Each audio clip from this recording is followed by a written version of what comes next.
Hello students. हम पढ़ रहे थे मानव में पाचन, जिसके अंतर्गत हमने पढ़ा कि किस प्रकार भोजन मुख में आता है। उसमें इसकी कुटाई पिसाई होती है। भोजन एक चिकनी बॉल के रूप में हमारी ग्रसिका से होते हुए पहुंचता है आमाशय में।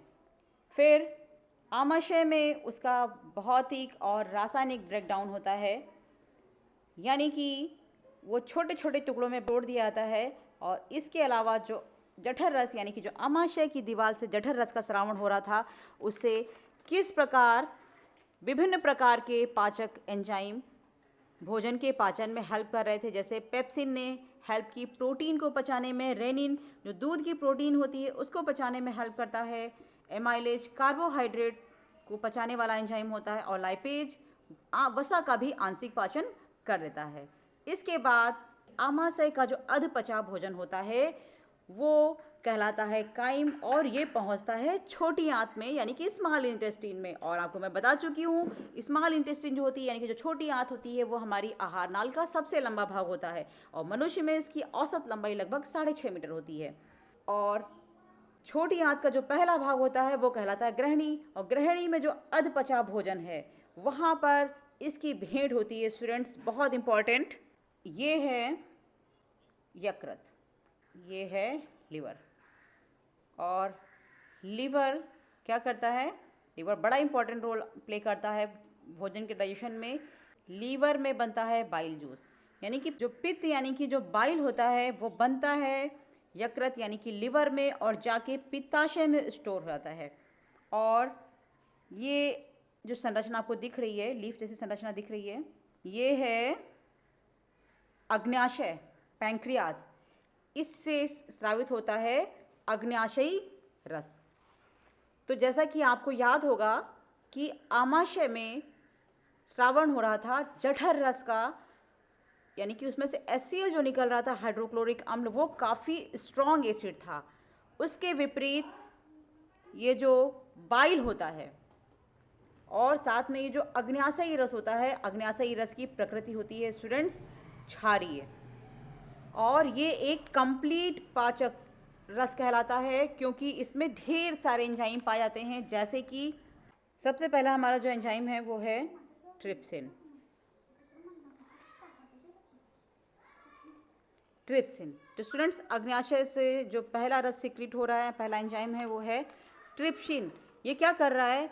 जो अधपचा प्रोटीन थी, जैसा कि आमाशय में पाचन हो गया था, लेकिन प्रोटीन के जिस पार्ट का डाइजेशन नहीं हो पाया था, जो अधपचा प्रोटीन रह गया था और जो पेप्टोन्स में बदल गया था, उस पर क्रिया करके उसको अमीनो अम्ल में बदल रहा है, यानी कि प्रोटीन का कंप्लीट पाचन, प्रोटीन के पूरे पाचन करने में ये हेल्प करता है। सेकेंड है एमाइलेस, इसको हम एमाइलॉप्शन भी बोलते हैं। ये क्या करता है? ये विभिन्न प्रकार की जो शुगर्स होती हैं, शर्कराएं होती हैं और मंड होती हैं, उनको ये ग्लूकोज में बदल देता है, यानी कि जो कार्बोहाइड्रेट था उसके कंप्लीट डाइजेशन में ये हेल्प करती हैं।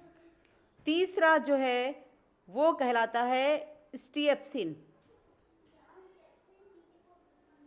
स्ट्रिएप्सिन, इसको हम अग्न्याशयी लाइपेज भी बोलते हैं। ये क्या कर रहा है? ये वसाओं पर कार्य करके, क्रिया करके उनको वसीय अम्ल और ग्लिसरॉल में बदल रहा है। तो इस तरह से हम देख रहे हैं कि ये जो ग्रहणी है, ड्यूडेनम है, छोटी आंत का पहला भाग, इसमें फूड का मैक्सिमम पाचन हो गया, कंप्लीट डाइजेशन हो गया। और इसके बाद भोजन कहाँ पहुँचेगा? छोटी आंत के लास्ट भाग में जो रसांकुर पाए जाते हैं वहाँ पर पहुँचता है, और वहाँ पर होता है इसका अवशोषण। रसांकुर क्या करते हैं? रसांकुर भोजन की अवशोषण सतह को कई गुना बढ़ा देते हैं। और ये जो लास्ट भाग है ये है शेषांत्र, यानी कि ये विलाई जो होते हैं कहाँ पाए जाते हैं? छोटी आंत के शेषांत्र में पाए जाते हैं। और भोजन का कंप्लीट पाचन कहाँ पूरा हो गया? वो हो गया पूरा ग्रहणी में। और रसांकुर भोजन की अवशोषण क्षमता को बढ़ा देते हैं, यानी कि भोजन का पूरा अवशोषण हो गया। अब जो छोटी आंत से अपचित भोजन है वो जल के साथ पहुंचता है ये बड़ी आंत में। ये रही हमारी बड़ी आंत, और यहाँ पर जो भोजन के साथ में लवण आ गए हैं और जो जल आ गए हैं उनका अवशोषण होता है। और जो शेष अपचित भोजन है वो मल के रूप में मलाशय में एकत्रित हो जाता है और गुदा द्वार के द्वारा समय समय पर बाहर निकाल दिया जाता है। तो इस प्रकार से पाचन क्रिया संपन्न होती है, जिसमें मुख्य जो पाचन अंग थे मुख से शुरू होकर वो पहुंच रहे थे गुदा द्वार तक। और इसमें मुख में क्या हुआ, मुख में स्टार्च का पाचन हुआ। ग्रसनी ने क्या किया, ग्रसिका ने भोजन को आमाशय तक ट्रांसफ़र करने का काम किया। आमाशय में जो जठर रस था उसने क्या किया, उसने प्रोटीन का और कार्बोहाइड्रेट का कंप्लीट पाचन कर दिया और थोड़ा सा जो फैट था, वसा था, उसका भी आंशिक पाचन कर दिया। उसके बाद क्या हुआ, भोजन पहुंचा छोटी आंत में, छोटी आंत के ग्रहणी में पहुंचा। ग्रहणी में पहुंचकर वहाँ पर क्या हुआ, वहाँ पर यकृत में बना हुआ पित्तरस पित्ताशय से आता है और अग्न्याशय से बना हुआ अग्न्याशयी रस दोनों कॉमन बाइल डक्ट के द्वारा ग्रहणी में आकर खुलते हैं और वहाँ पर ये क्या करते हैं, एक क्षारीय माध्यम उत्पन्न करते हैं जो कि वसा के पायसीकरण यानी कि फैट के इमल्सीकरण के लिए बहुत आवश्यक होते हैं। तो इस प्रकार से वहाँ पर फैट का डाइजेशन कंप्लीट होता है और जो बचा हुआ प्रोटीन और कार्बोहाइड्रेट होता है उसका डाइजेशन भी कंप्लीट होता है।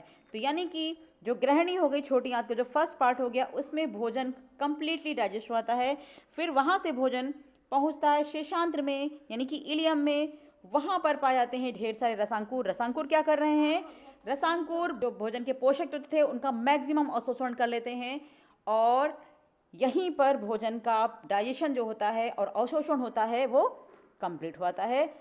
और इसके बाद कहाँ पहुँचता है, जो अपचित भोजन होता है वो बड़ी आंत में। बड़ी आंत क्या करती है, बड़ी आंत मैक्सिमम जो वाटर होता है और जो लवण होते हैं उनका अवशोषण कर लेता है और जो शेष पदार्थ बचता है वो मलद्वार से होता हुआ बाहर निकाल दिया जाता है। तो इस प्रकार हमने देखा कि किस प्रकार से हमारे मुख में भोजन आया और आहार नल से होते हुए विभिन्न चरणों में उसका डाइजेशन कंप्लीट हुआ।